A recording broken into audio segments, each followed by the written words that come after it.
They say hunting and fishing can be dated back more than 2 million years. Throughout the years, the historic angler and hunter has steadily evolved into the avid hunter and angler that we know and love today. Welcome to the Outdoor Defiance podcast. As you listen, you will hear comical stories, companies talking about their products, researchers talking about their research, and overall ways to help you become a better outdoorsman. Welcome to today's episode. What is up, guys? If you've been following along, you know what this episode is, and it's episode 50 of the Outdoor Defiance podcast. It's been Gunner and I's dream to be able to build our platform to be able to help people in the outdoors. Over the last 49 episodes, we have done that. We've had people reach out and tell us how helpful we've been, what episodes they like, and overall, just applauding us for what we're doing. None of this would be able to happen without the support of each and every one of you. So from Gunner and I, we want to say thank you guys for pushing us and just giving us the motivation we need to keep building our platform. So I made a post last week saying episode 50 was going to be awesome. And I'll tell you guys why here in a little bit. I want to give you guys a little bit of an apology from my end. I just sold pretty much all my equipment to upgrade, and we kind of had one day of scheduling that we could have got together and record this episode. I thought I had stuff set up right, ran through everything. Long story short, one video camera was fast forwarding. I didn't know that, and then I tried to change some settings on a camera I've never used, and it just didn't work out. So the only footage we got that was worth using was from a webcam that isn't made for what we were trying to do. So I apologize for that, but it is, if you guys are listening to this on Spotify, Apple Music, or all the other platforms that our video is not on, but if you're on YouTube, I am sorry. However, it is a podcast, so I hope you take in the words and not the video quality. However, I want to come back with saying Gunner and I are upgrading equipment for the year. With this upgrading, that allows us to be able to push some of our old equipment elsewhere for other team members that don't have the equipment yet to film stuff. We're doing all this so we can bring you guys better videos and podcast episodes going forward. We have sat down and come up with a plan of what we're going to do and what we're going to target this year. And that's going to be targeting better footage and try to push our YouTube a little more. So we're excited for that. We hope it works out. We have a lot of hunts planned. We have a lot of other videoing opportunities planned. And we're just behind the scenes trying to work everything out so we can keep growing and keep you guys entertained. But once again, I want to tell you guys thank you before we jump in this week's episode. For episode 50, Gunner and I got the two guys that brought us in this world, our fathers. We got to sit down and just talk about how hunting in Oklahoma has changed throughout their lifetime. You know, growing up, Steve talks about how there was places that he remembers on his family land where they brought deer back to reintroduce them in Oklahoma to up the numbers. And my dad talks about hunts where, you know, if they saw one deer a week, it was a good hunt. So we wanted to bring them together and show you guys how hunting has evolved in their eyes. And also just a tribute of the two guys that have actually shown us the outdoors and shown us the ropes to be able to build what we're building. So Gunner, what was your favorite part about this episode? I think my favorite part of this was just listening to the stories. I get to listen to them all the time because growing up, that's what we did. We told stories, but I guess you could say reliving also. The different stories that I got to be part of and that I got to be part of with my dad. So I think that's what I enjoyed most about this, just the stories and reliving the best times growing up. So, you know. Yeah, absolutely. The stories are great.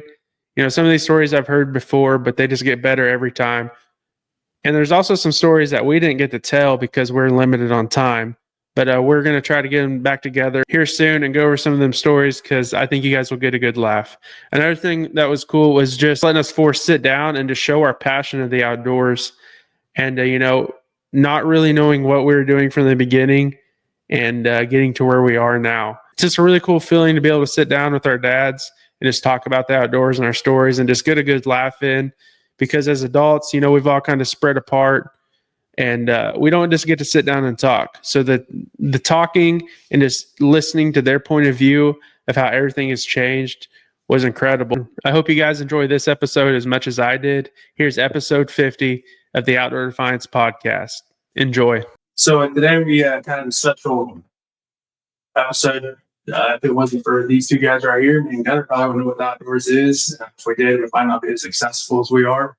So this is my dad, Roger. This is Gunner, dad, Steve. Let me give a quick background on what's kind of the scenario here. Me and my dad grew up. He carries now. And Steve and Gunner are over here in Morrison doing the same thing. And me and Gunner didn't know of each other until later in life. And now we're doing this. So it's kind of funny that, I always feel like where we were from, we were kind of bringing in big deer every other year. And then they were doing the same. So it's kind of cool that we've got to meet up and become friends. So, but kind of the first question I want to ask is, what started you guys in the outdoors? What kind of got you pique your guys' interest? Well, I didn't know there wasn't ever not an outdoors. That was just the way that I was raised. My dad was an avid quail hunter and fisherman, and so that's what I grew up doing. So it wasn't how you got started. I was born into it. Yeah. What about you, Steve? Same thing. I mean, my grandparents are from Blackburn, and all my family's from Blackburn County, and everybody hunted and fished, ran trot lines, just anything outdoors, we did it. Pretty much didn't know any different. So what was like, did you guys start out quail hunting, or was it kind of fishing and you worked your way into the quail hunting? Or because Gunner and I didn't get to do the quail hunting part. It's kind of backwards now. You guys didn't know what deer were and knew what quail were. Now we don't know what quail are, but we sure know what a deer is. So what, did you guys start out quail hunting, or did you guys have to fish and work your way up? And then if you started quail hunting, did you start with the 410 BB gun? What was the background there? I started with a single shot 20 gauge New England, kick like a mule. And to answer your question, I deer hunted with that gun. I didn't start deer hunting until I think Dad let me start carrying a gun when I was 9. But before that, I hunted with him. Now quail hunting, I started a little bit earlier, and fishing as far as I can remember. But deer season was only 7 days back then. So, Oh, wow. Rifle.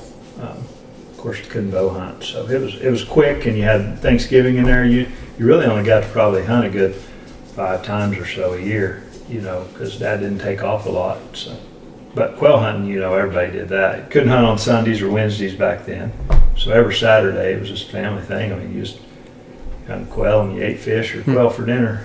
Depends how good the hunt was. Yeah. Is that kind of what happened with you?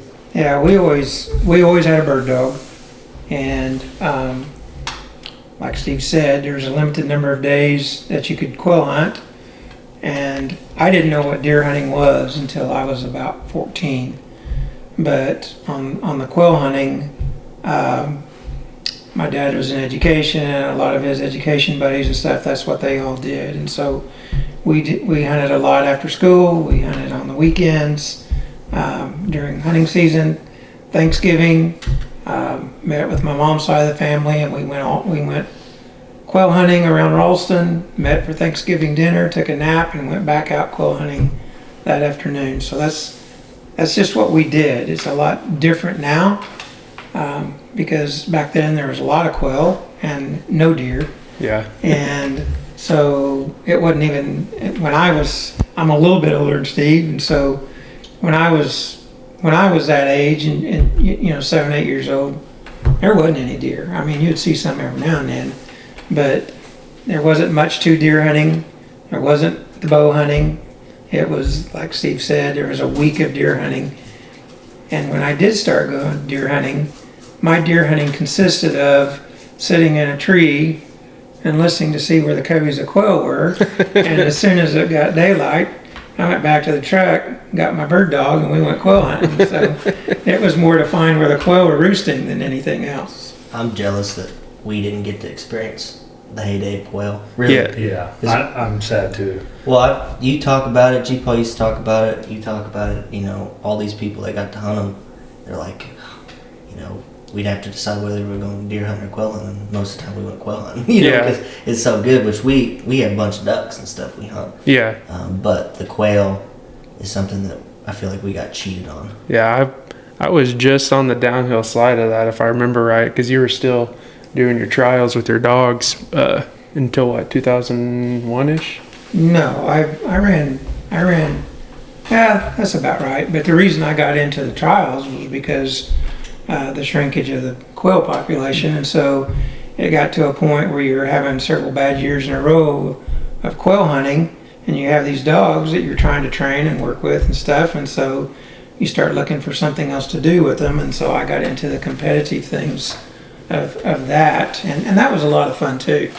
And I got into that more around in the Enid area.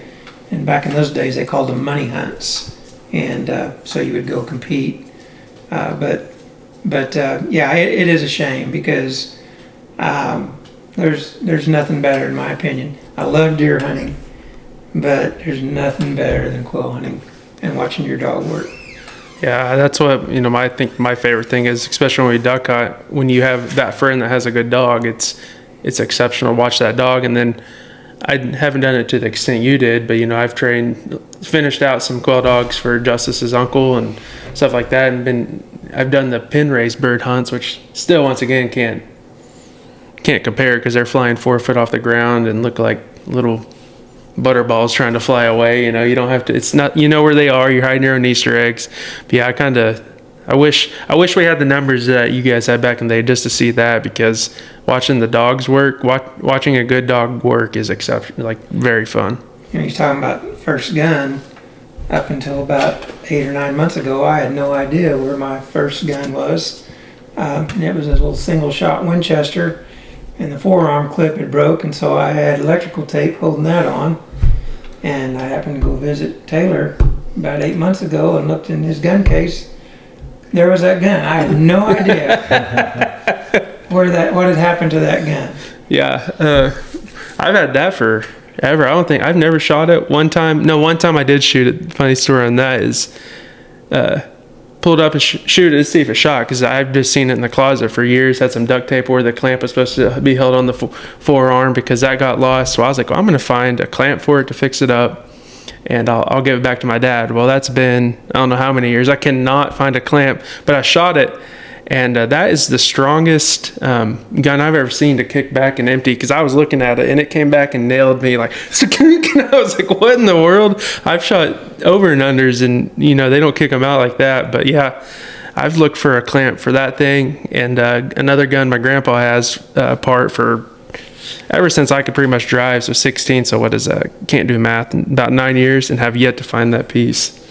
But I do want to tell a quick story about that gun. So when I got that, I think I was 8.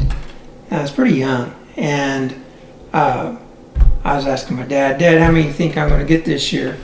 And I kept pounding him, and he said, well, son, I'd be proud of it if you got one quail this year. So very first time we took it out, covey rise, I didn't even shoulder the gun. I just raised it up and pulled the trigger, bird fell. Boy, I thought I was something, and I was riding him. I said, one bird, huh? One bird. That's the only bird I got that. So when was it someone was like, hey, you should try deer hunting? And was that like when someone brought that up, were you kind of like, well, that's kind of weird? Like, No, I always deer hunted. Boy, it was my strongest love from when I was little. Don't get me wrong, quail hunting was amazing. Family event, everybody in the family went, and all your friends, and I always had good dogs, and that was bragging. Everybody talked about someone who had good dogs. Dad was a real good trainer. He's a lot more patient than me, but we started deer hunting when I was little. I can remember, going in on his back, and then as we got older, Dad would quail hunt, and every evening it'd be deer season, and well, let's go deer hunting, and he would keep quail hunting, and I'd go deer hunting. yeah. Because it was, him and Blaine were quail hunting, but I just always deer hunted. Dad killed one whenever I was just barely old enough to remember. I was probably 3 or 4 years old, and I was hooked ever since. How long was it? When did you kill your first deer? I didn't kill the first one the first year I had a gun. The second year, though, we sold watermelons, and I had $100 bill. And that's what my grandma gave me for my share of the watermelons I sold. And I went to Ponca City and I bought 30. It was actually $110, but I was going to buy a $100 one without a scope, but there was one with a scope there. It was actually $130. And I said, boy, I told that guy at the pawn shop, I said, I was little, probably 9, I wasn't 10 yet. And I said, boy, I'd like to have that 30-30 with a scope, but I only got a $100 bill. And I said, I guess I'll take that one without a scope. I was hoping he'd say what he said. He turned around and he said, all right. And he turned around and he got that 30-30 with a scope. He handed it to me, then he grabbed a box of shells and he handed them to me. He sold both of them to me for a $100 bill, the shells and the gun. And boy, I could shoot that gun, let's say that. But first shot ever, we took it down here to the Bear and we were going to shoot it off the old swinging bridge, and a squirrel ran out there about 40 or 50 yards, and Dad said, shoot that squirrel, and I shot his head off. That was my first shot, and it was dead on. I never sighted it in, ever. But I hunted with it until I was in college. Boy, we killed a few with it, but I still got that gun. You said it was your second year of hunting with a gun? My third year, my dad was going to sell his bow. And I said, don't sell it. He said, that bow's too big for you and you can't pull it back. And I could get her back to about here. Yeah. And I killed a deer. And then it was about 7 or 8 years before I killed another. It was complete luck. It was like 2:30 in the afternoon. Waylon Swinford, good friend of mine, he loaned me an arrow. He still tells the story today because I didn't have any broadheads. And we go out here and his dad said, I can't take you later, I can take you now. It was probably 85, 90 degrees. Me and Waylon go down there and we're not in a tree 15 minutes and this deer come from me to you away. And he went down in the creek bottom and I drew back and he came up from me to you and I just let it go. And then nobody believed me. And later that night we were actually walking back to the truck, so I couldn't even remember where he went. I'm like, he went that way.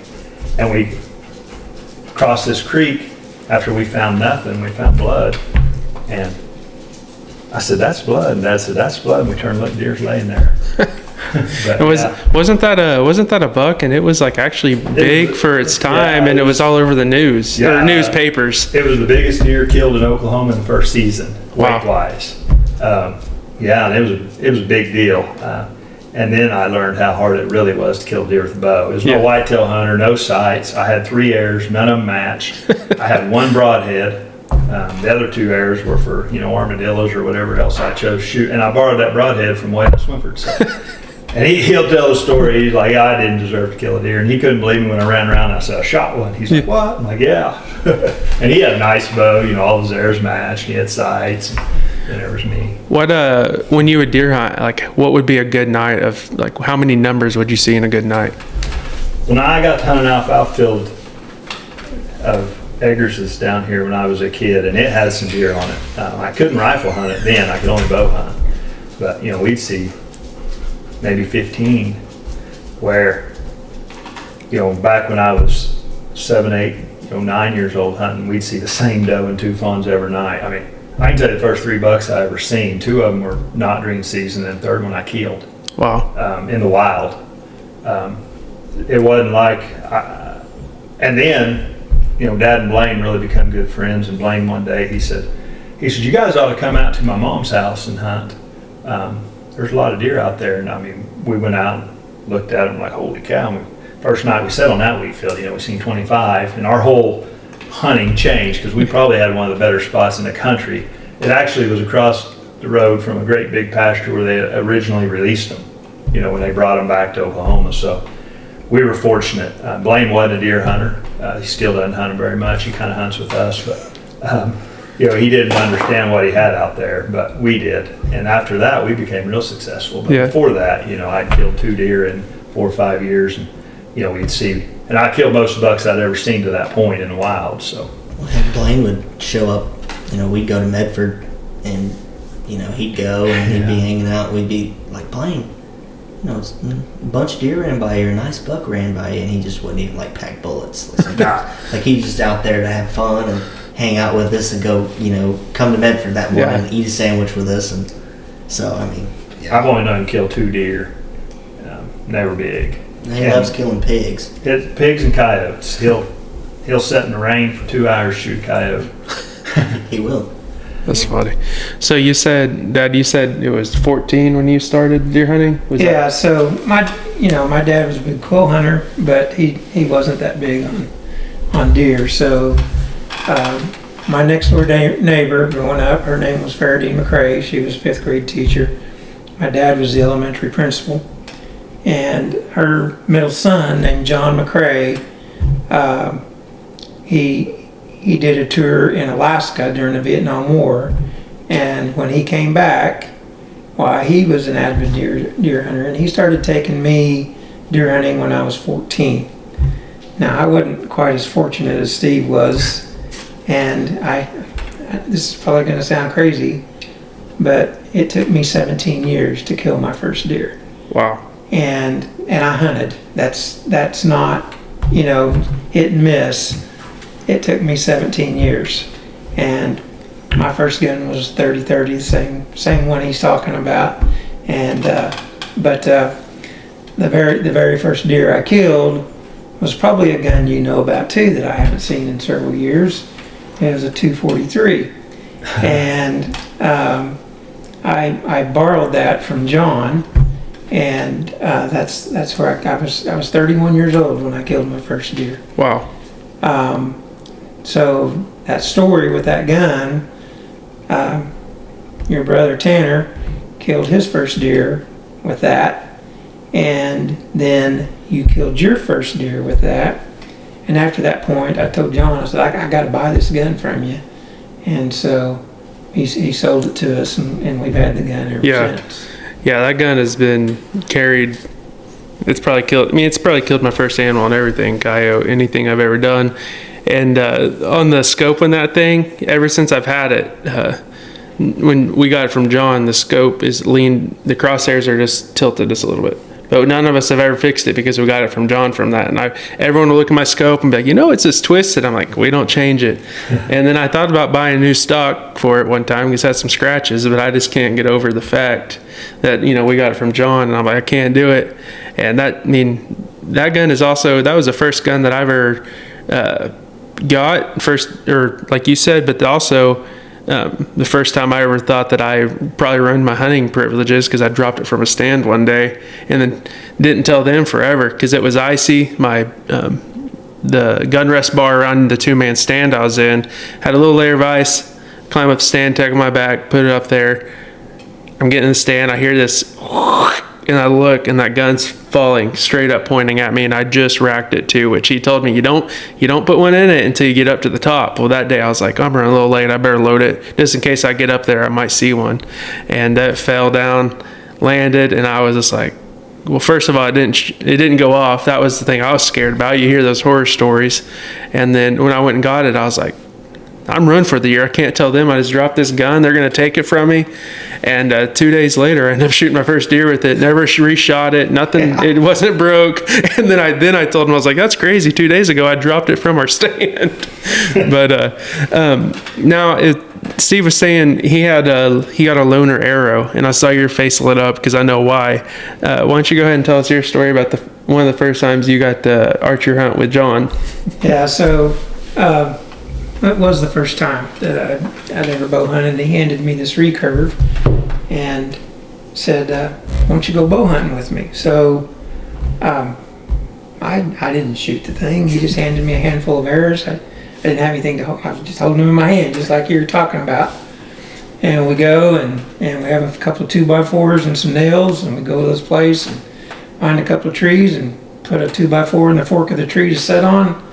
And I'm sitting up there, and I have deer all around me, and I'm just flinging arrows, getting out of the tree, chasing them down, getting back up in the tree, and they're coming again, and all I'm doing is spooking them. I'm not nowhere near close. But and you talk about buck fever. I was absolutely a mess, and finally I lost those arrows. I couldn't find them, and I went over to John. He was in his tree. And I was shaking so bad, he thought something was wrong with me. What's wrong? I need some more arrows. But John, I do want to say this on here is, my dad died when I was 16. And so John has been that person since I was 14 that has taken every one of us and spent the time with us and hunting, and we could be here all night telling stories about our hunts with John and the fun times we've had with him. How old is he? He just turned 77, I think. So John is 77, and he still hangs his own deer stands by himself. He won't ask for help. He goes up there, puts a ladder on, and just starts climbing. Nothing, like a harness, nothing. And still to this day, still does that. He tries to do it. Dad does. And I'm like, you need to call me. Yeah. Because there's been a couple stands he's put up, and he's like, I put a new stand here. And I'll go over there, he'll tell me where it is. I'll go over there, I'm like, how did he do that by himself? Sheer determination. Yeah. He told me one time, he's like, yeah, I was putting that ladder up for this one. He said, I kind of, it started going, I fell backwards. And so I thought I was really hurt, but I just knocked the wind out of me, and I ended up putting it up. I'm like, why didn't you call me? I've fallen a few times.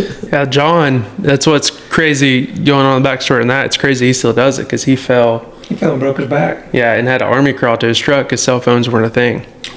And and then I remember the day he fell, we had clicks, and my dad sent me and my mom out to find my brother, and I think that was almost the same time trail cameras were kind of new. They just put, which we can go back on that here in a second, just put them out, knew some big deer in the area, and my brother was all about it, just like we are when we're real young. And we pull up there, and it's me and my mom just screaming for my brother, and and he's freaking out. He doesn't answer us because he doesn't really know what's going on. And he said he also thought he was in trouble, so he figured if he was quiet, my mom and I wouldn't know where he was. We'd have to leave. But we found him and, told him, hey, get down. John called. He broke his back in the same kind of stand you're sitting in. He doesn't want you up in it. And I forget how far he had to crawl, but it was... Yeah, it was a distance. I want to say he said over like 3/4 of a mile or somewhere in there. I mean, it was in the terrain they were in were all hills, so I can only imagine. So knowing him still putting up his own stands he has a lot of trust within himself. So when you guys were hunting, when you first started hunting, you said the deer came through a creek. I haven't really heard anything to key on yours. Like, what were the first things when you were deer hunting you were looking for to hunt? Was it creeks? Well, no. That's where the deer were. The black bear had deer on it up there. Still, this is before we could hunt on Blaine. So I was, when I was hunting the black bear. Of course, there were so many people that hunted because that was just a little bit of deer, and there wasn't deer, like your dad said, there wasn't deer hardly anywhere. And then I had a place just a mile over here. It's where Gunner killed his first deer. We killed a lot of our deer. We call it the Egret Place. I hunted it for years growing up, and I leased it for another probably 15 years after that. But it was an alfalfa field and a wheat field, and honestly, we didn't put up stands until later because we just had permission to hunt these places. Later, whenever we started hunting at Blaine's, we started building a few stands. And I never had a store-bought stand until I was in college. I bought it myself, but we built a bunch of them out of swing set ladders and whatever you could gather up, old pallets. But what I would do is literally I would walk around the field and find fresh sign. And if I found where they'd really been coming out of a wheat field, I just found a tree and I crawled up in it. And you knew trees. I can still probably take you to places I hunted when I was a kid and take you to trees that I used to set in because you could get in them or they were big. You just kind of knew where your setting trees was and you knew where them creek crossings was. When I bow hunted back then, I never seen corn feeder. Yeah. My dad would have whooped me if he knew I spent money on corn when I was little to feed a deer to hunt. So a lot of the times I found a creek crossing on a steep bank somewhere, and I could get them. I knew where they were coming across, so I get a good close bow shot on them. Wherever you're just hunting big fields, they come out all over. But the one thing I'm happy about is I didn't have trail cameras and corn feeders and all that, and you just learned to read sign and kind of knew there's bigger deer by the sign, and you just went and hunted. You didn't put up a stand in a corn feeder and bring them to you. You went to them, and you may hunt one area and then a month later you may not even be hunting in close to it because acorns are falling somewhere else or the alfalfa died in the frost and now they're on the wheat or whatever, but where the milo's cut. I mean, you just we hunted mostly crops here, and you just read sign and hunted, and different place every day. Yeah, is that what you did? In a way, you learn to get a feel for things, and a lot of it was just a gut feeling at times. but we hunted a lot of scrapes. But then as time went on, and Steve's absolutely right, there wasn't such a thing as feeders and all of that. The more I hunted, the more I wanted to be where I could see some country. And especially, rifle season and rut, I wanted out to where I could see. And so if you remember growing up, and that's one of my favorite stories, is we hunted a big draw that you could literally see, a mile each direction. And we was about in the middle of that draw, and we sat on this big boulder every year, and we all killed quite a few deer right there in that area. But what bow hunting I did do and stuff, it was mainly looking for crossings, and then also we hunted in areas of scrapes and stuff a lot of times as well. At what point was it like, all right, I want to be, I want to get more in this, there's bigger deer. At what point did that hit you guys and you went from, kind of more of a deer management mindset? When was that? Well, for me, it was when we first owned our own property. And so then it was trying to develop it a little bit in the food plots. And I don't know if you were old enough to remember, but we didn't have a disc or a plow or anything. We had a box blade, and the little teeth on the box blade is what we used to work the ground. I remember John's and box it took blade. us hours just to work, a small area up to get enough dirt turned up to throw some seed on. But once we did that and saw the results of that, and what it went from seeing, if you're lucky, a deer during a hunt, to seeing deer every hunt, and those food plots was kind of the eye opener to start doing more and more. Is that kind of what the same thing for you, or? Well, when I was young, it was food. I mean, me and Dad, and had many people lived with Dad when I was growing up on and off, or stayed there a lot. We ate what we killed. We ate deer, we ate quail, we ate squirrel, rabbit. A lot of snow days, you just kind of mixed batch ducks, whatever, but we ate a lot of deer. So, until I got married, first and foremost, you shot what was legal so you could get meat in the freezer. I remember one time I told Dad I turned down a spike, and he was like, "You did what?" I said, "Dad, he was this tall. It was opening morning, and to this day, as a gunner, I hate shooting a deer. I don't care how big it is, because I don't want the hunt, to be over." But but when I got married, Brandy doesn't eat a lot of deer, and Dad would eat maybe one, by itself. So I just started getting more picky, and then, it just kind of become an addiction to me to kill big deer. So, probably when in my mid 30s, I got to where I wasn't going to shoot anything under 130 or 140, and I progressed to my modern day. I may not shoot a 160 if I don't like him. I can watch deer, and it doesn't bother me a bit to let a big deer walk, especially if he's only 3 or 4 or even 5. I really like killing them 7, 8-year-old deer. And I don't care if I go 2 or 3 years, it doesn't bother me, not to shoot one. So, but it was a slow progression, because, we ate them, and the more we could kill, the merrier. Right. That if we kill 5 in a year, we kill 5 in a year, and we never every bit of it. And in college, I lived off deer. Yeah. Deer and potatoes. Dad brought me the big 55-gallon, 50-pound sacks in the burlap of potatoes, and all the deer you could eat. Yeah. And I lived pretty good. If you remember at Clicks, that's when you're thinking, sitting there thinking about, when did we kind of start transitioning to really getting particular, because for years you didn't have the opportunity to be particular. If you saw one, you needed to try to get it. Yeah. But if you remember our slogan, if you will, CWW, Clicks Wall-Worthy, and that was our code that if it wasn't something you was willing to hang at the restaurant, then I'm talking the mount, not the deer in the walk-in. Then you let it pass. And so if one of us called, and said, shot a CWW, that got everybody excited. So Steve said he shot that deer that was in the paper. The one deer I kind of remember, I don't remember the whole story, but it's that 8-point that you shot, I think around Hennessy, and he said they weren't that big back in the day. Was that deer like, would that be considered trophy class when Back it was then? harvested? Yeah. Yeah, so for me it was. I get goosebumps thinking about it because that was the first really decent sized deer I shot, and I was hunting with a buddy of mine, and he said, "Why don't you go sit in this stand?" And I was teaching out at Hennessy at the time, and he said, She said, "There's a buck running the bottom down there, but I never can get a shot at him."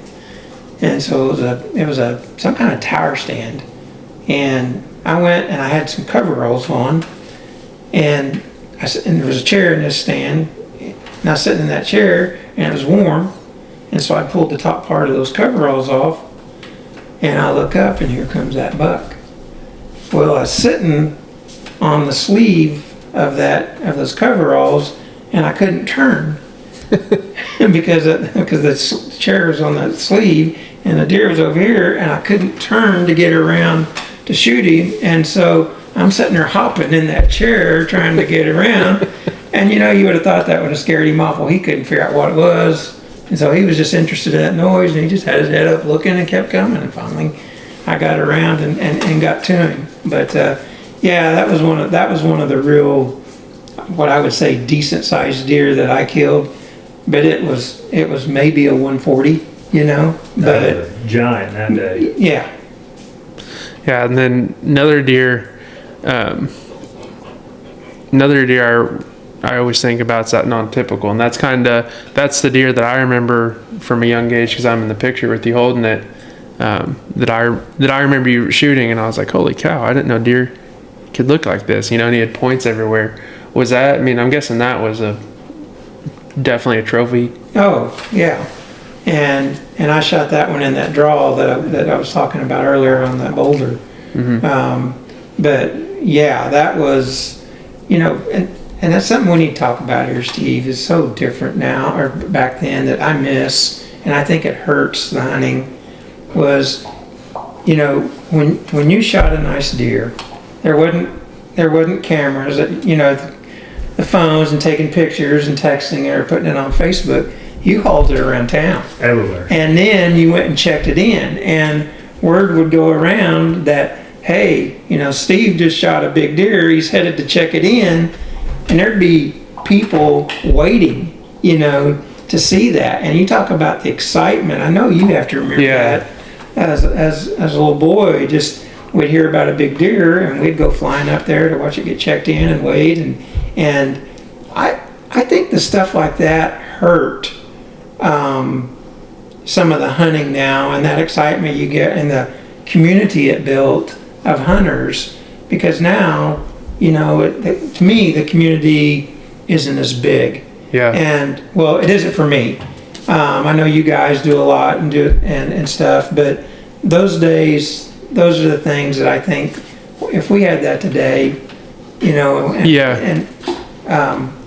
those are some fond memories. Yeah, I remember, like you said, I remember after our hunts, if we didn't have a good hunt, well, let's go by the fire station and see how everyone else did. Yeah. And that kind of also gave you some data for the day of Yeah. what people saw. If someone's checking a doe, or that's kind of what we could base our days off of. And then I know, Steve, you had a hanging pole, and you were a check-in station here in Morrison, weren't you? Yeah. At the gas station. Yeah, when I had a little country, we checked deer in, and it was, even then there was still, that community that came up there every morning, and they didn't hunt anymore, most of them, but they came to check the deer in. And when we were young, that's another thing. Not everybody deer hunted, but everybody supported it. Yeah. Yeah. And everybody's excited to see a deer, and they probably had hunted at some point, because just all of our grandparents hunted. They hunted for necessity. So, they didn't hunt when they didn't have to when they got older, because I think, when they were a kid, they had to go hunt down jackrabbits. My grandpa talked about eating a lot during the Depression, but, everybody supported it. And I never killed those great big scoring deer.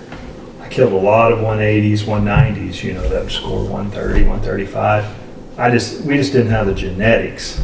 And then later I learned about genetics, and then I spent the next several decades chasing genetics. I mean, I'd go around and find this area that had good genetics. And if you look at my leases now, they're very strategically placed in areas that traditionally have had high genetic deer. You know, and it's still from 30 years ago, the same places that produced really good genetic deer are still producing them today. And I'm not saying you can't change an area, but some areas, you know, I wouldn't shoot any 8 points under, you know, 125, 130 inches. So they got to be 7, 8, 9 years old. And then a 145 inch 10 point come out and I kill him. I didn't know any better. Yeah. You know, we didn't have all the data you guys have now. We kind of made it up as we went on this whole growing big bucks. And when Gunner was little, it really got easy for me because I wanted him to kill everything. So, you know, I just wouldn't hardly shoot anything. But whenever I was younger, you know, I might chase a half rack if I thought he was 7, 8 years old and hunted all season. And I bow hunted for several years exclusively. So, you know, the good thing about that is I'd hunt 105 times a year. So, you know, I really hunted with bow. Yeah. But the big deer, like your dad's non-typical, I seen them killed around here. But I was not in those areas until later. Now, when I started hunting out there with Blaine, we had some bigger deer. But still, we had a whole bunch of deer. We just didn't have them giants. Yeah. But later on, I learned, and we'd hunt up north around Medford. And, you know, we hunt specific areas, and we just have better quality. You know, that's one of the things that I find is real interesting talking about genetics is, you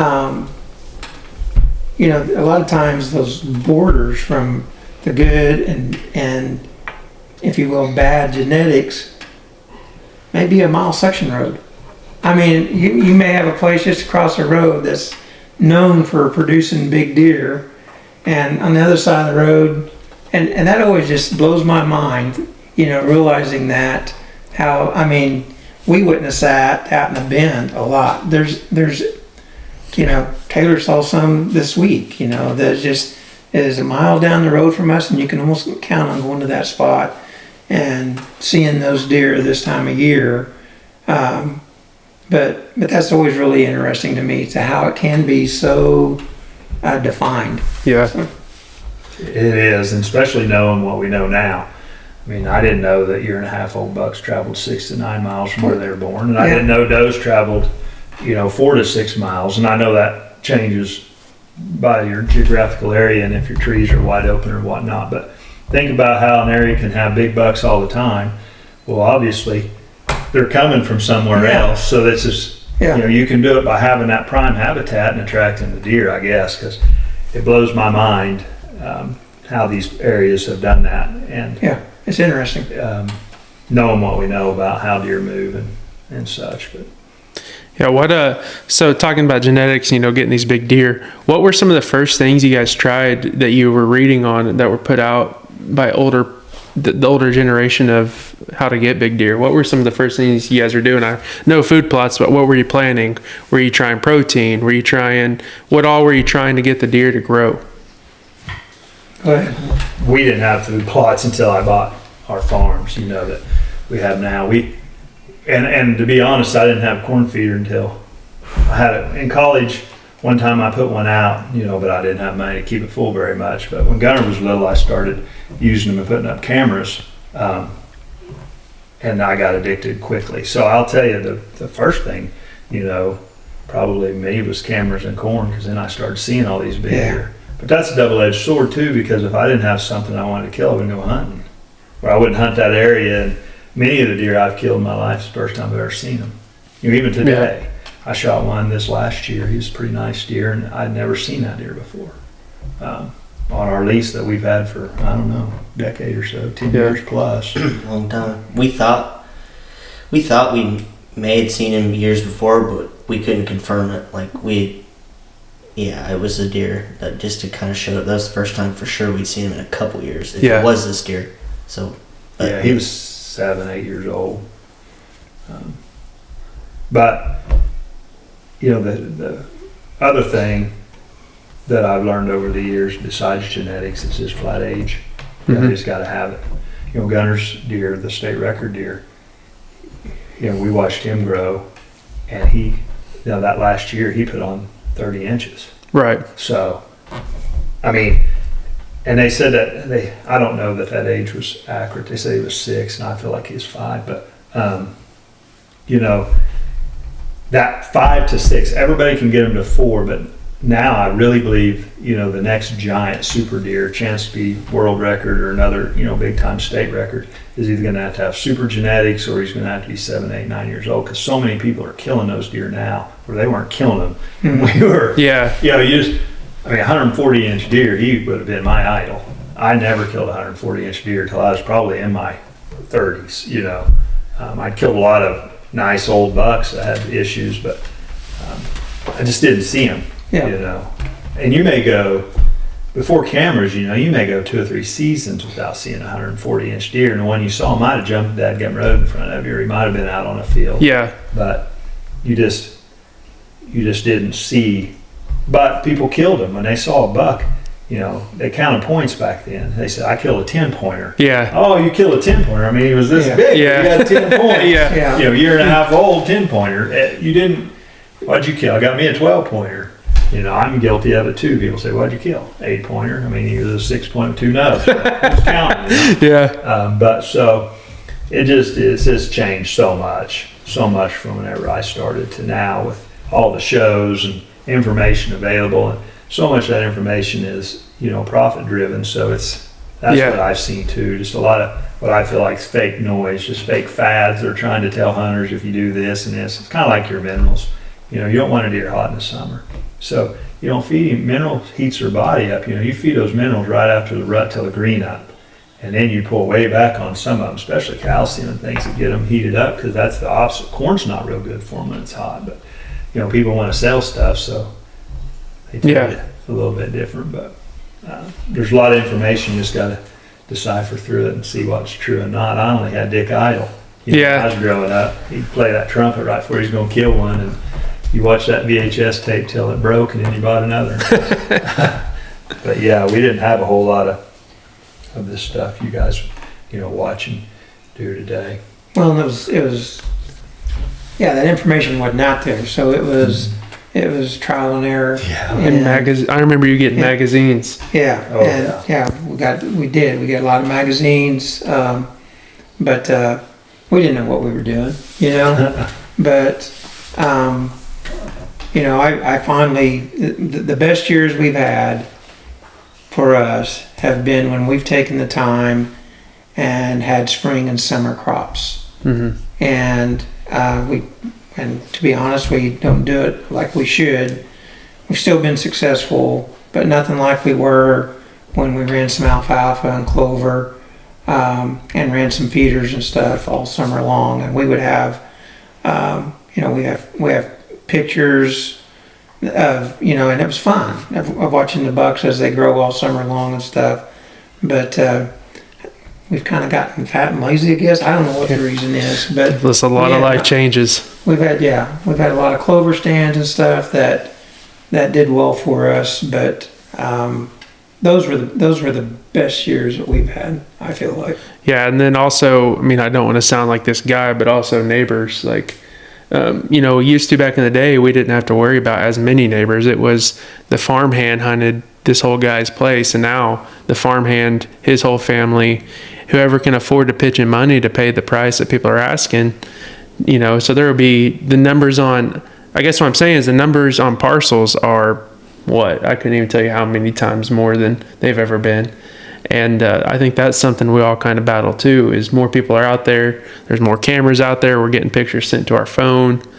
And so I think that's hurt too. Well, Steve's talking about that 5, 6, 7, and 8-year-old deer.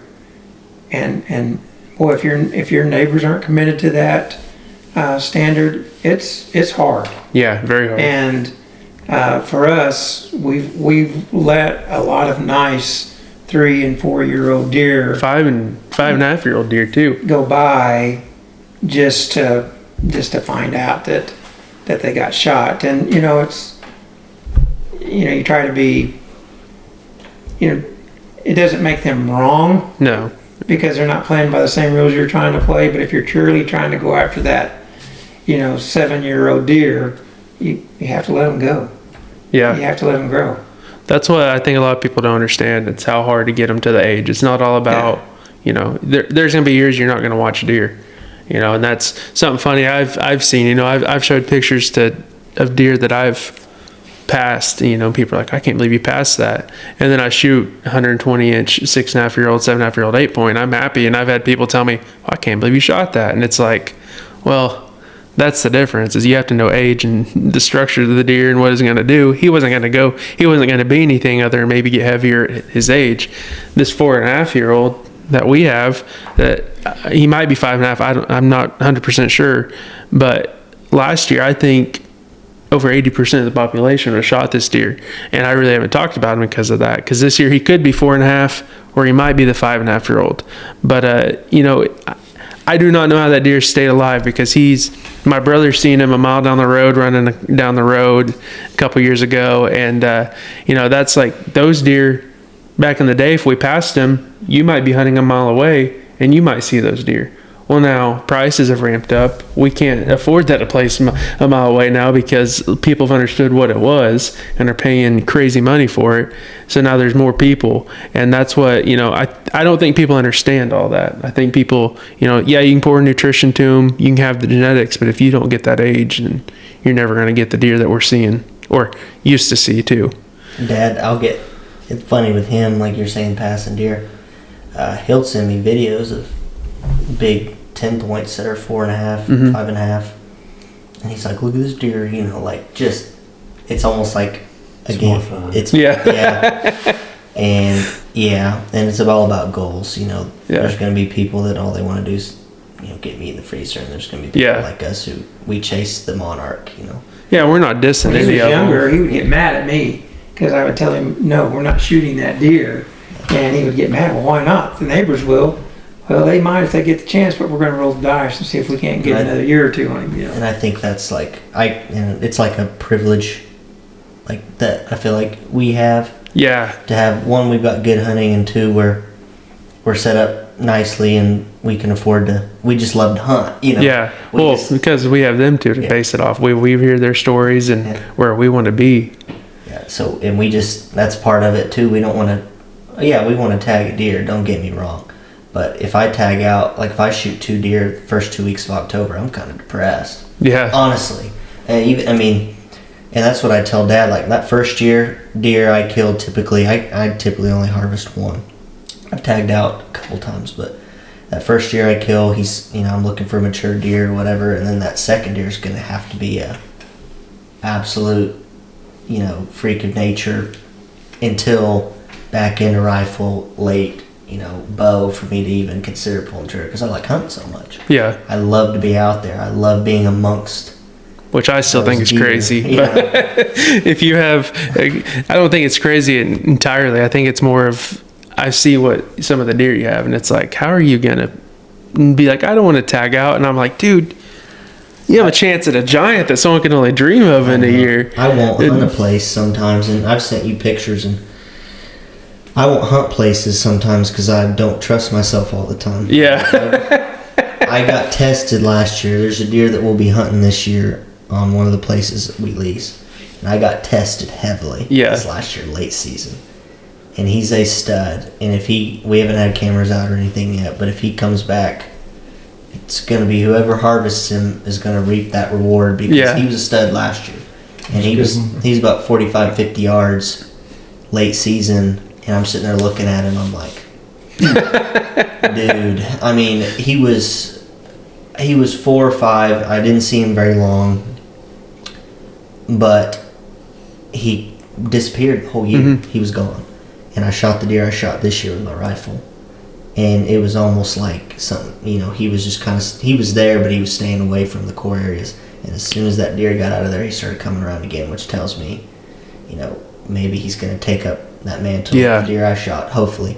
And so then he's going to be running through there, and it'll be fun chasing him this year for sure. Yeah, we have some young deer that should be able to do it. And And I want to kind of step back. We're talking about now. Before I get to now, there's a question that I want to ask you too. Me and Gunner will have our own say in this, but so you kind of told us before you had kids, your stories with John, your stories with Waylon getting the arrow. Since you've had kids, me and my brother, then Gunner, I don't really think Abby's hunted that much. Maybe she has. She hunted maybe twice, and one time I bullied her into trying to shoot a doe, and that didn't work She out. shot the doe. And so that kind of ended that, and then she shot a buck, and we couldn't find it, and that kind of ended that experiment. Yeah, she really hit that deer hard. I do not know what happened. She supports it. She gets supports pumped when we kill big deer, Yeah. and she's all about that. She just doesn't want to do it herself. And she's at anything we do. But what I'm going with that is, what's kind of some of your guys' favorite stories since you've had kids?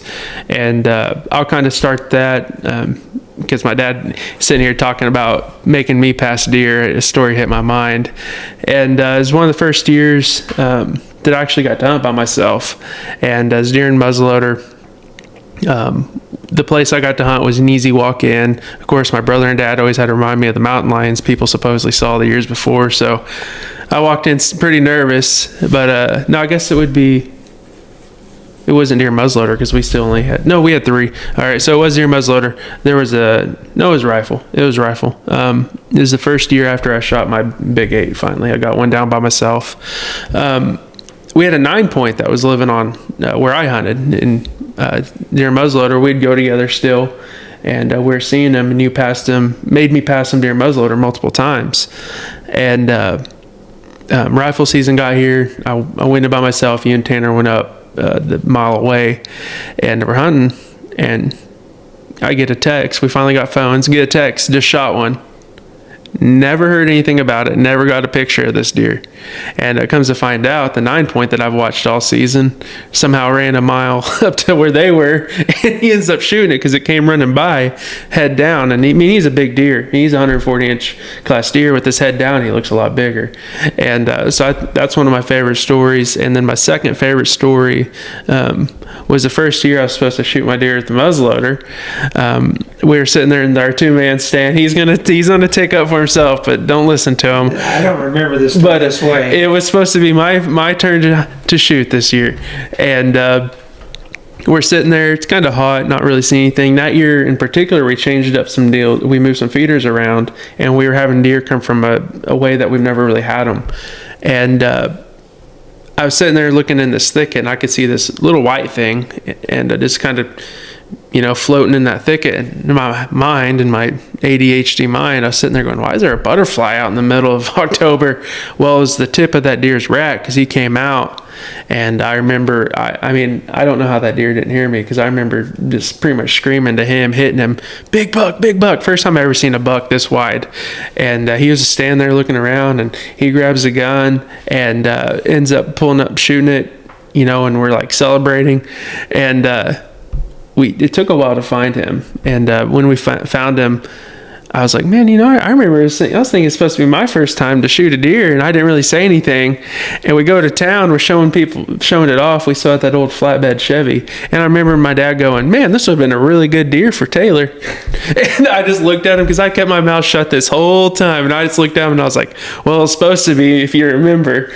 And he says he doesn't remember, but No, I don't remember that story.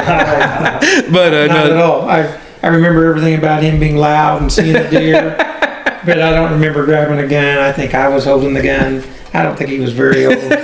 So it's a little bit different. But one of my favorite stories is not even killing a deer. Was, I don't know how old he was, Taylor, but he was very young, but he was dying to go hunting. And I was hunting that boulder. Was real nice.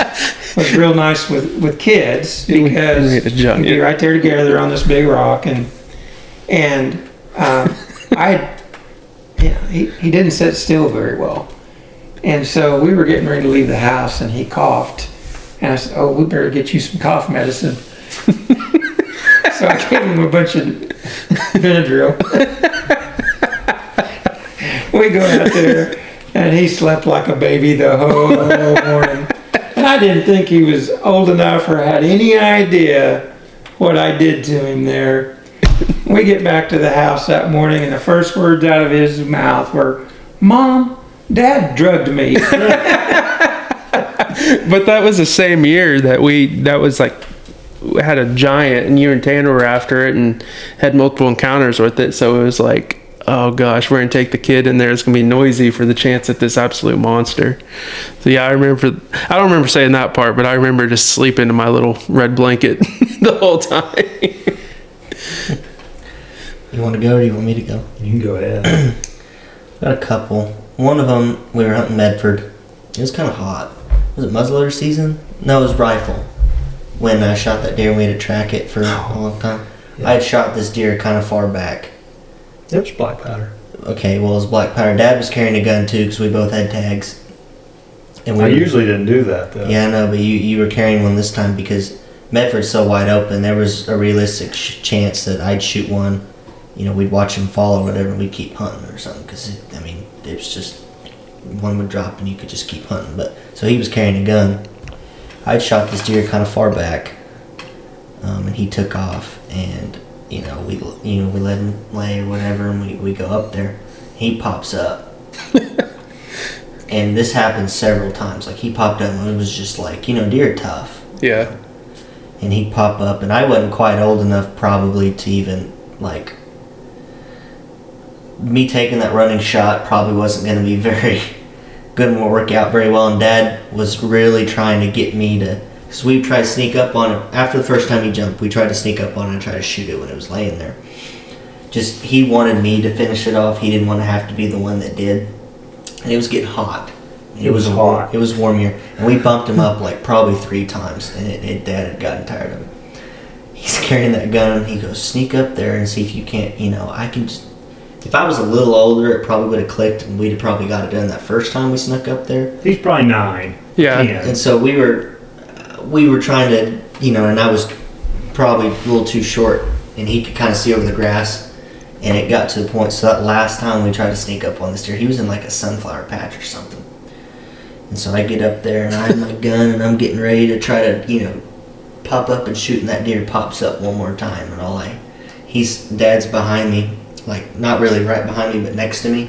And, next thing I know, boom! I was looking around, I was like, what happened? That deer's just gone. And he looked at me and said, sorry, Gunner, I wasn't chasing him another one. It was hard. It was violent. He said, I'm sorry, Gunner, I wasn't chasing him another mile. And so we walk up there, and I kid you not, he shot it right in the ear hole.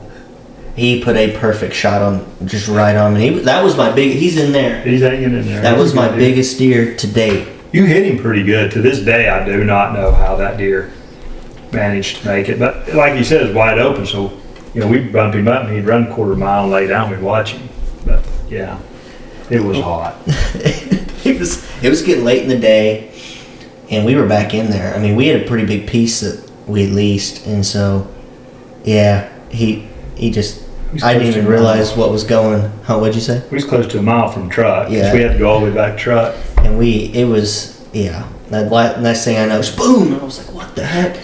And he apologized. He felt so bad, but he was like, I'm sorry. He was about to go off property. Like, he started coming. And so he shot it perfectly, and I wasn't even mad. I was like, okay, whatever. So yeah, there he is in there. He was going to die. Yeah. We just weren't. We weren't patient enough. 1, 2, it was really hot. I was 9 years old. Like, Grass was this tall, and it so, was hot. And then probably my other favorite story. I've got so many. There's one. We crawled out of the stand. He's in there too. That buck is. We crawl out of the stand, and this buck pops out probably 2 minutes before shooting light's over with. And Dad goes, "Can you get on him?" I got on my knee. I couldn't get on him. He's like, he said, it's totally okay. We can walk away and hunt him again. I said, no, let me try to go prone. So I lay on my belly and I shoot, and he's like, you really hit that. But that was that one. But probably my favorite story one of my favorite stories of all time was my first ever buck. He was sick. So G-Pod took me. And I went out there. It was my first buck. I had shot a doe before that, and that was kind of funny. He tried to drag out that doe without me seeing it. But it was just a little too heavy that I was sitting in the truck waiting, and he had to turn around and pull it one more time, and I could see it, and I jumped out, and he was trying to pull it without me knowing. But, this was my first ever buck. It was a little 7-point. I was rifle season. G-Paw had taken me, because I wanted to go. What I didn't know was Dad was so paranoid he wasn't going to be there for my first buck. He was sitting at, like, he snuck in late to the field to watch. And this buck walks out, and I drop this deer, and, you know, Gene G-Paw are high-fiving or whatever, and we just hear, yeah! Dad comes running around the corner. And I was like, Dad's here! And so we ran out there, and, yeah, that was great, because I shot it with my grandpa. Dad was hiding around the corner, and he came running. Yeah, Sound Pondale. yeah, that was awesome. But yeah, that was probably, I remember that like it was yesterday. That hunt. So but, yeah. What do you have to say your favorite hunting story is? Oh man, well, I will tell Or this one of them. quickly. The year before Gunner shot his first deer, I really thought I'd run him because he had hunted several years with me. And I take him down here to the old house place where I killed my first bow buck. But he killed his first deer. But we went, and I had him a little tripod, and I set his gun all up, and we go down there and we set up right at the gateway of the field, and there's a corn feeder down there, about 75 yards from us.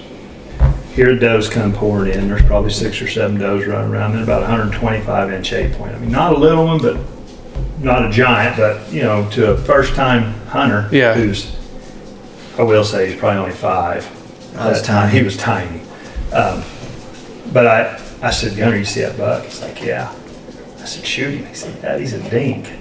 I said, what? He said, he's a dink.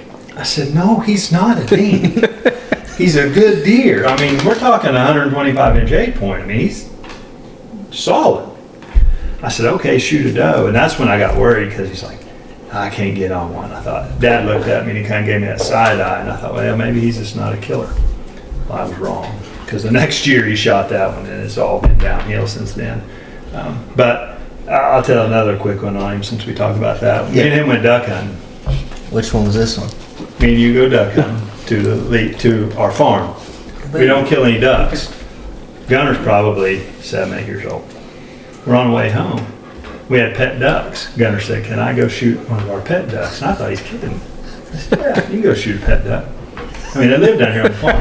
We get out of the truck and I'm not paying attention. I'm just getting stuff out and I look and he's halfway down there with his gun fixing to blast our duck. I'm like, no, you can't shoot our duck. But yeah, there's so many deer hunting stories. We've been fortunate. We've had a lot of good hunting. Yeah. There was one story I wasn't even awake for, but this is kind of a cool story because he told me about it. And I remember as soon as it happened, because I kind of half opened my eyes, when I was like, I don't know, what, 3? Yeah, I was carrying a bag, probably had a diaper. He in just it. took me with him. Like, I was just going with him hunting. And he had made like a carpet blind and put it in the fence. Because, why did you do that? Because the deer kept crossing here and you were just like... There's no trees. Yeah. If you remember, we were hunting a place with no trees. There's just combine, and it was a quarter mile away. So I took a piece of carpet and put it in that fence line, and we were sitting in.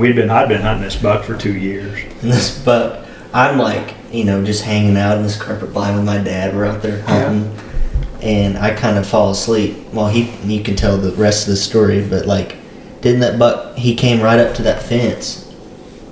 Couldn't shoot him. He couldn't get a shot up, and he hopped. By the time I woke up, that deer had hopped over our carpet blind. It was this piece of carpet about this big in a half circle against the barbed wire fence, or actually H-post. And Gunner's laying here asleep, and he's laying across my legs. And I hear something coming through the grass behind me, and I look, and it's the buck. He's from me to you from our blind. And he jumped the fence, and of course Gunner's crossed my legs, the gun's right here.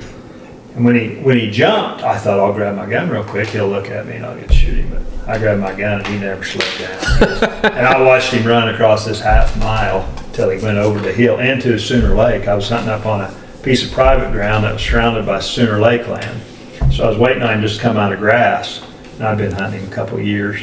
And every night I'd walk out there, and you know, OG&E was here, so I could see like daylight. And of course he'd be up by the truck, and I'd be a half mile down the bottom hunting him. And I seen him or I'd be leaving and he'd cross the road in front of me. But I just never could. To this day, I never did get him killed. He's probably 30 years old running around. Yeah, Well, I'm going to tell a couple here. My favorites are when my sons both got their first deer. And we mentioned already earlier about with the same gun. With Tanner, sitting on that draw, and we saw this buck coming from 200-300 yards away, a long ways away. And you would have thought we had a rope tied to that deer just because he just kept coming. And I couldn't believe it. It just kept coming right at us. And he got about 100 yards away from us. And I told Tanner, I said, all right. I said, you need to start thinking about getting on him and shooting him. And the deer just keeps coming. Tanner just still, and he gets 50 yards. And I'm going, you need to be shooting. He gets 30 yards, still no shot. That deer was literally 20 yards from us. And I'm sitting there, I said, shoot. and he shot him and got him. But Tanner, that was his first hunt with a gun and got a deer. And I'm sitting there thinking, I hunted 17 years with this gun to do this. Well, then with him on his first deer, we had clicks at the time, and it was on a Sunday morning. And so he had shot. He was hunting by himself. first time to hunt by myself. First time to hunt by himself. And the little sucker was a pretty good shot, and I knew that.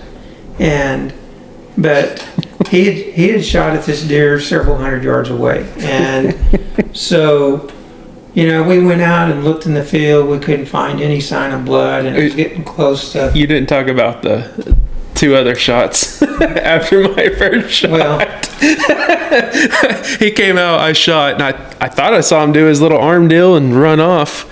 And I was like, okay, he's dead. Well, his doe he was with circled around 50 yards. And I was like, my dad never really says shoot does until later season or doe days. And I was like, I got a tag. Shoots her. She drops. I wait an hour, and he's like, give it a minute.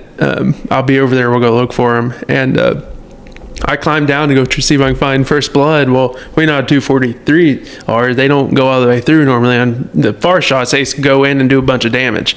Couldn't find blood. Well, I look up. Let me go back. When that deer was walking off right before I shot him, he was all bristled up, and I didn't know why, and didn't think of anything. He stops. I shoot him. Well, I give a little bit. Well, I go down, I start looking for blood, can't find it, and I look up. Well, there's a big buck looking at me in the timber, and I'm like, got one more bullet. That must be him. Well, then I'm getting calls from them going, what in the world is going on? Well, I was like, Dad, I don't know if it's him or what, but there was something looking at me that had a rack, and I shot at it. And so we forgot to tell that part, because I remember the text, and they were so mad at me because I had a doe in the field. At the time, possibly 2 bucks. and how old were you? I just went in 6th grade. Yeah, and so I get up there, and he's telling me this story about all this shooting and all these bucks and stuff, and Tanner's with us, and Tanner's not believing a lot of it, and we need to get back to work, go back to work, and we looked a little bit, couldn't find anything, and so I said, come on, we gotta go to work. And so we started heading back to town, and he's crying, and he said, I hit that deer.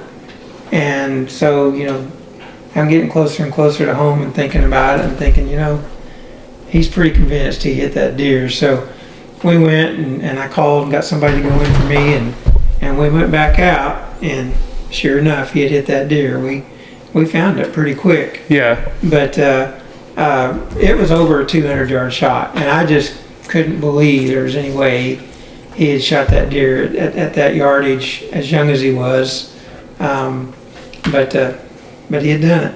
So. Well, that next year I shot that. Well, and we didn't find, I'm going to tell that, we didn't find the other deer. So I ended up killing this deer, and I don't know what I shot at, but he was big. We looked for him too. So I want to clear that up, because I know how social media is. I know. So I don't know if you guys know it, but me and Gunner know how people are on social media. They'll pick up on that and the whole story and try to take me down for it. Yeah. So that next year I ended up shooting that deer in that same corner, but he was farther back, and he was 280. Yeah. And I remember telling him, hey, I just shot a buck. He was 280, and he flipped over backwards, and he's just laying there, and he's like, whatever, he's not that far. And we went back there. I remember when we were driving up to him, so he flipped over backwards and his tines went in the dirt. So when we pulled up to him, he looked like he was an 8-point with tines this big.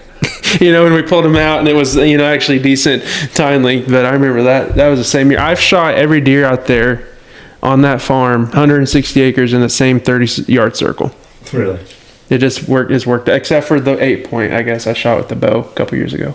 But yeah, I remember that. But I want to tell a story for you guys. Gunner, know where I'm going with this, but this is the year just started videoing. It came out the year of you shooting your 16 point, and you shoot the deer with the weird point out of the box blind over here.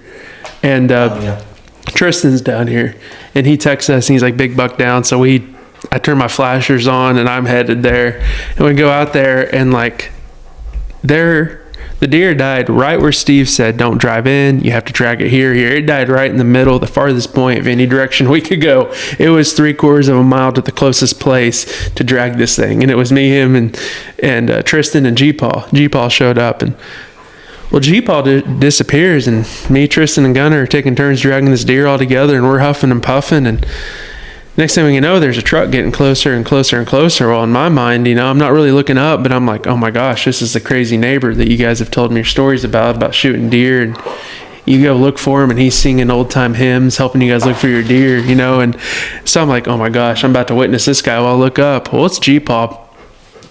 Gas all the way down, coming across his field out to that deer in Greeny in 2-wheel drive, and it was been raining. Pulls up, 4-wheel drive. Yeah, pulls up. He's like, load the deer up. He's like, we're all gonna go down together. If I get in trouble, he said, I'm not gonna wait for this. And we load that deer up, and we throw him in the back, and he just takes off and waits at the dirt road. And we go up there, and we're laughing about the story, and he's like, we got to get out of here before the farmer pulls down here. And we go to flip up the tailgate, and he's like, no, boys. He grabs the buck, pulls it up all the way almost to the edge, and he goes, you got to drive it to town and show off the goods. And off he went in the 2-wheel drive Greeny, taking off, showing off this buck for Gunner. So that was one of my favorite. Oh, and he took down the fence with a pair of pliers and put it up. I forgot to tell that part. There was a fence there. He took him down with his pair of pliers, drove across to get the deer, and came back and put it back together. He was not dragging that deer. Or waiting on us. I will say though that the farmer ran cattle all over that place and didn't care, but I just didn't want him to go out there and get buried, because I pulled down there one time in my Jeep, and it hadn't rained for 2 weeks, and I'm just going across there, and my big jacked up Jeep, and all of a sudden it just goes, holy cow. And it took a minute to get out, but it was a little frozen, and he got a little lucky, I think, but he got out there. It was more of a, that place had been driven all over, but it just rained. Yeah. It was a deal where we had made that mistake a time or two, and we were just like, we just didn't want to deal with it. And G-Paul's like we said, 2-wheel drive Greeny, and he was just like, he was helping us kind of drag it or whatever, and he just was like, enough of this. Yeah. He just walked over there, and he pulled up, and I said, G-Paul, I was like, are you going to be able to get out of here? He said, we're getting out of here. And he floored it when he left. I wasn't there that day, but I've seen him do that more than once, and I thought, we're not getting out of here. He just keeps the floor in that old 2-wheel drive, and we were going sideways. It was just frozen enough, because it was cold that morning. Yeah. It was just frozen enough that there was standing water in places, but it was just frozen enough that we didn't have really an issue. Yeah. Really, honestly, we really didn't. And that was great, because he was just like, no. Yeah, and then the way he just pulled into the edge was like, you got to show off the goods, boys, and went and drove. And he was like, I'll make sure I take every little road I can around town. And we came back through town and saw him. He went behind us, and then we turned. All of a sudden, you see him driving down this neighborhood. He snaked between every episode. That was the fun part. You killed a big one. You drove it around, and you stopped at certain people's houses, and you went to all your friends' houses. Yeah, that's something I definitely am grateful for, is, when we shoot something, we all kind of get together, because a lot of people don't have that. They go out, take a picture, put it on social media, and it's a like, or someone commenting, you should have waited for another year, or, something like that. But I have 2 more questions to kind of ask you guys real quick, then we can end this. So starting back, you guys, I don't even know really what you guys wore. It could be blue jeans, flannels, whatever. And then you see trail cameras. Now we have the trail cameras, the cell cams that send pictures to our phones. We have all this high-tech camo. What would you, let me even say high-tech muzzleloaders that can shoot 500 yards like it's nothing, you know, all this stuff that is absolutely crazy. What has been like the biggest wow factor that you guys seen that's in our equipment today that you sitting back as a kid, your first time hunting, you would have never guessed it would got to that point? Well, all of it. I mean, black powder guns was a 50-50 if they went off. Yeah. And maybe not even 50-50 That was 5 years ago still. But, you know, I don't know how many times our old guns didn't go off. But bows, you know, I mean, my old whitetail hunter was probably slower than that recurve I use now, or my longbow I use now. You know, had metal cables. We didn't use sights. I mean, some people did, but Yeah. I didn't. And the cameras, you know, like you said, everything. You know, I didn't own camo. I wore coveralls. And a flannel when that was camouflage. Wore rubber boots, you know, or work boots. Didn't have a designated pair of hunting boots till I was, probably in college. Had orange, you know, that was your hunting outfit, was you put orange over whatever else clothes you could put on. But, you know, everything's just come so far. And like you said, people take a picture of it now and put it on social media. Well, we actually had to wait 3 or 4 days to get our film developed so we could take our picture of our deer and show it to people. So, you know, the whole thing is just went a different direction. And I love it now because, you know, there's so much information you can go watch on TV and a lot of good videos, a lot of bad ones too. But the one thing I do hate though is it's turned into who can kill the biggest. And there's still a few meat hunters out there, but we all shame them. And I've kind of went 360 the last few years. You know, I carry a lever action Winchester sometimes when I hunt. I hunt with a recurve. I want to hunt public land and shoot a nice buck. And I'll tell you what I'm searching for. I'm searching for when I was a kid, that feeling that you got, because it's not there now. Me shooting a 150, 60 inch deer doesn't do much for me. Now, if I shoot a 175, 180, something up there in my personal best, or I kill it with my longbow, but just going out with a rifle, you know, and killing a big deer is not going to do much for me. And not that there's anything wrong with anybody else doing it, it's just me personally. Yeah. I want to enjoy it like I used to. So I've gotten away from many cameras. I'm not saying I don't look at a few Gunner doesn't put out, but I don't put many out. I hunt as far away from feeders as I really can usually. You know, I put some out and kind of get some pictures, but I'm just wanting to have that same feeling of accomplishment I had when I was 12 years old, you know, with a whitetail hunter. I think I also think that's why we enjoy our out-of-state hunt so much too, because I mean that's something we all just when we draw. The night before, the day of, me and Gunner are back and forth about what did we get, and that's Kansas. You know, public land, can't put cameras up there anymore on their public land. Can't do that. You can't fly drones over their land. They're going back to a lot of the old ways, and that's what when I draw Kansas, it's here we go.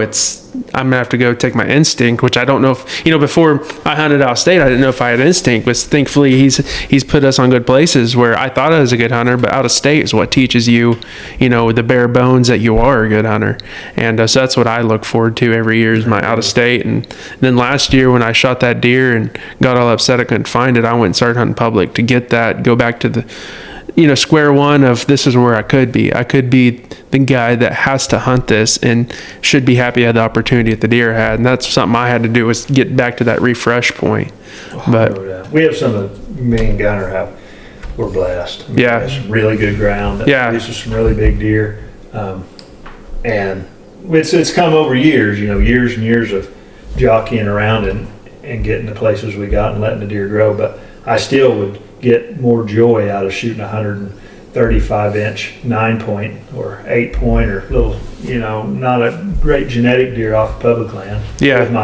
With my longbow. He did it when we went the Western Wall. You know, one of the controlled hunts yeah, on that public. They don't do rifle hunt anymore, but they just do a muzzleloader, and it's bow only, but it's open to the public. It's public land, and a lot of people hunt it. Well, we drew it, I don't know, 6 years ago. Yeah. we do it with a rifle. One of the last years I did a rifle hunt, and Dad was talking to me like a week before, and he goes, Gunner, He was talking both of us. I remember all the dinners over here telling me that because we had a competition that year. he said, I'm going to shoot a dink. He said, Yep. if I see a deer with two sides and he's not a spike, he said, he's probably getting shot. I said, okay, whatever. I kid you not, Taylor. I didn't get to hunt that first evening because I had school or something. Yeah, I didn't get test. to hunt. I had a test, so he hunted that first evening. Well, I came in, so that next morning was our first hunt together. So Blaine and G-Paul went off and hunted somewhere else, and Dad and I went. We literally went from there was like, so this place is like Blackjack hills into that goes into pastures, and there's like meadow like cuts throughout these hills, and we were hunting like two steps of it. He was hunting one meadow, like a break in between draws, and I was hunting the other one. Like, I don't know, we were maybe 200 yards apart, and we were texting or whatever, and we were just right there hunting. And I kid you not, 10 minutes after I sat down, boom! I remember the text And I went- from that night or morning. Yeah. I was like, holy cow, somebody else is in here. Like, we didn't even see them. They weren't parked over there. I was like, somebody else is hunting this area. And I just hear him laughing. And he's just dying laughing. I'm like, I walk over there because I'm like, I can't contain myself. Like, I'm going to go find out what he just shot. And he goes, I just shot a little dink 8-point. And I said, yeah? He said, yup. And he did. He shot an 8-point. I drug him out by myself. I wanted to do it just like a guy that didn't own farms and have leases. I shot him, and Gunner said, "You want me to help him?" I'm like, no. Yeah, I Get was him out like- here on my own. I was like, cut "Okay." a stick, and I was like, help me, let me help you drag him out. He said, nope. He said, if you really want to, you can carry my gun, but I'm going to try to carry it myself. I said, okay. And he literally got him on a stick, and I carried him out like, and I was like, I just want to okay. feel it, Yeah. And he did it, and then we cleaned it, and he cut Jeep. Oh my God. Yeah. I kept telling him, I said, just back up, let me do it. And Jeep was taking blood thinners and stuff then. So when he gets cut, he bleeds. So he cut him, he kept saying, Dad, back up, like, I got it. he said, I got it. When I'm going, I just go, And Jeep was like, no, it's fine, whatever. And Dad was doing this and just didn't even really notice it. Kind of did it, and he was like, did I just cut him? And Jeep was like, yeah, it's fine. It's just, Oh my gosh, he was bleeding. he's like, it's not a big deal.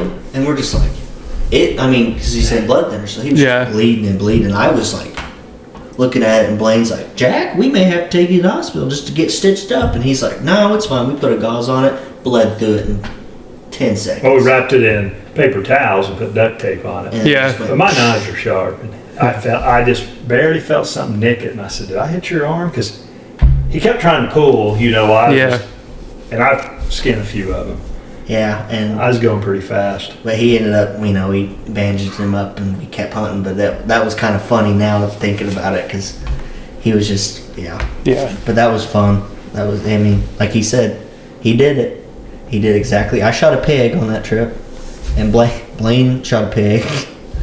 But that was probably one of my funnest trips too, just because Yeah. I missed a giant. But it was just kind of went back to we're just hunting, man. We're just Yeah. looking for sign, looking for stuff we thought looked good, and we were just hunting.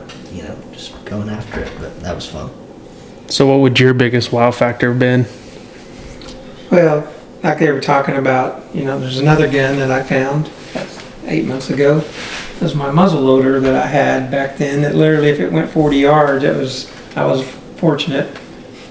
He has that too. Hey, But, collect everything you're missing.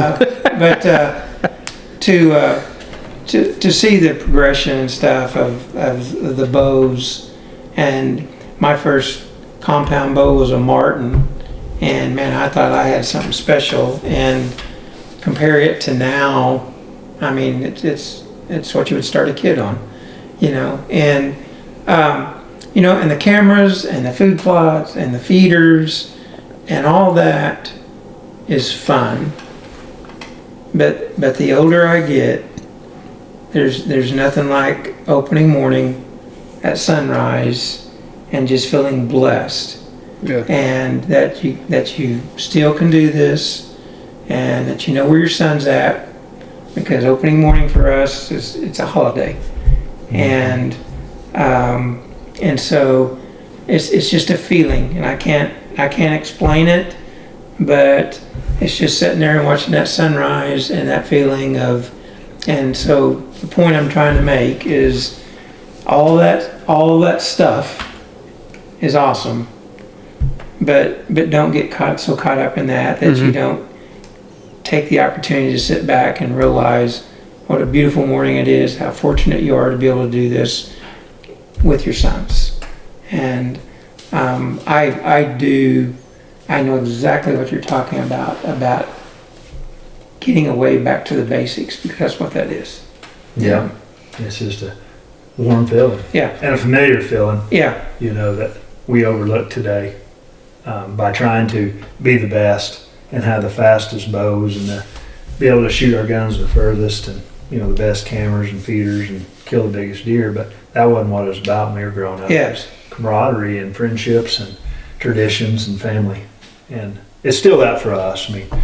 No doubt, but it's easy to get caught up trying to compete with the Joneses and shoot those big deer.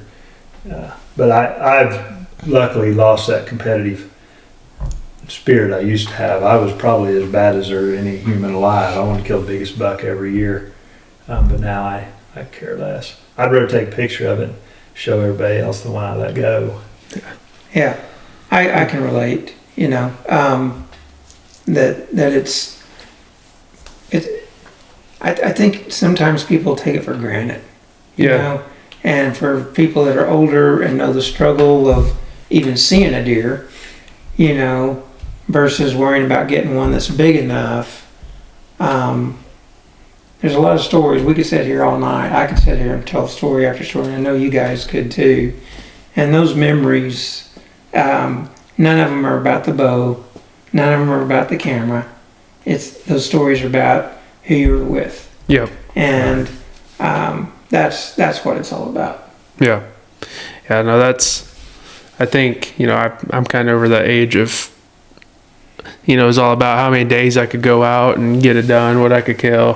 He's gonna say no, but now it's been like, I focus towards what the moments, like when we put in for hunts, I make sure we put in for group. I try to go out of my way, or I try to put in for what I can, but sometimes financials are like, hey, you can't do that, even though I'm like, yeah, I can, but especially moving away and being the farthest away I've ever been, that opened my eyes last year. It was like the memories I had of 1 week ago, and but something funny you said opening morning has been like a holiday for us. And I remember the first time I had a big buck on my other property that I've hunted for years, and it was like I was calling to ask my dad if I could have $20 for a toy again, because I was calling him to see if I could go hunt this other deer, and I was in my 20s, that was like 6 years ago, and I called him, I was like, Dad, I kind of have this big deer on this other place. What do you think if I went out there? And of course he's like, yeah, I would, and so that's pretty funny about that. But yeah, no, I think a lot of people get away from what it's about, and everyone talks about money, the proteins that they pump through these deer and all that, and if I didn't say it like this, but some people knew what our strategies were. And I'm not bragging on us, but some of our strategies are, and we're still killing big deer. A lot of it's not money and influenced on feeding their protein. Maybe getting leases, maybe doing some other stuff, but it's not about the money. It's about who we do it with. And so I'd like to say thank you for you too. My dad, especially for me, I wouldn't be able to get to do what I'm doing without the background and being shown, planting the 100, 200, however many trees we planted that were little twigs for years, and actually getting to see what this is about. I wouldn't be able to do the podcast and take it that next step that I have on the hunting for me. So I want to say thank you for that. And I know Gunnar has that same feeling that if he didn't have Steve and G-Paw, we wouldn't be where we are, or where he is. So I want to thank you guys for that. We want to do something special for episode 50. So I felt like this was something that was needed. So thank you guys for in our busy schedules sitting down and getting together. I want to say thank you to John again. Yeah. Because he's been big influence in not only me, but all of us. And what he's done for us in hunting. So. Yep. So John, if you're listening, thank you for everything you've done. And this will be episode 50. We'll see you guys later.